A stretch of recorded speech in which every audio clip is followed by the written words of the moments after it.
অনুভূতিটা আমার থাকবে, আপনার থাকবে না, এক ধর্মের থাকবে আরেক ধর্মের থাকবে না, এটি তো হতে পারে না। অনুভূতিটা ধর্মীয় অনুভূতিতে প্রত্যেকের সমান অধিকার, এটা একেবারে হৃদয়ের ব্যাপার। আমার ধর্ম নিয়ে করে কথা বলতে, আমার ধর্মীয় বিশ্বাসের উপরে কোনো আঘাত আসবে আমার যেমন লাগে।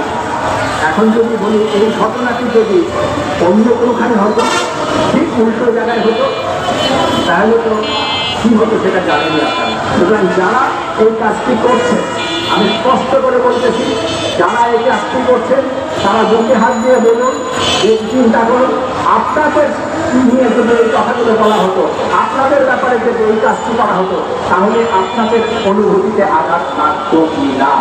যদি আপনাদের অনুভূতিতে আঘাত লাগতো, তাহলে আপনাকে বুঝতে হবে আমার অনুভূতিতেও আঘাত লাগবে। আর রাষ্ট্রের কাছে বলবো, স্বরাষ্ট্রমন্ত্রীকে বলবো, এখন পর্যন্ত আপনারা একজনকে গ্রেফতার করতে পারেননি, অথচ ঘটনাটা যদি আমাদের তরফ থেকে হতো আজকে জেলখানা তুলে যেত, 10-12 জন জেলখানায় থাকতাম আমরা। সুতরাং এই বৈষম্য থেকে বের করে যে কথাটি মুখে বলেন, যে কথাটি শুরু করেছিলাম রাষ্ট্রপতি সভা, সেই রাষ্ট্রপতি সভায় তিনি যান, রাষ্ট্র প্রধান যিনি থাকেন, সরকার প্রধান যিনি থাকেন, তার কাছে দল মত কিছু থাকে না। এই মুহূর্তে তিনি সরকার প্রধান, রাষ্ট্রপ্রধান, তার কাছে সবচেয়ে বড় কথা আদালতের জনগণতা সবাইকে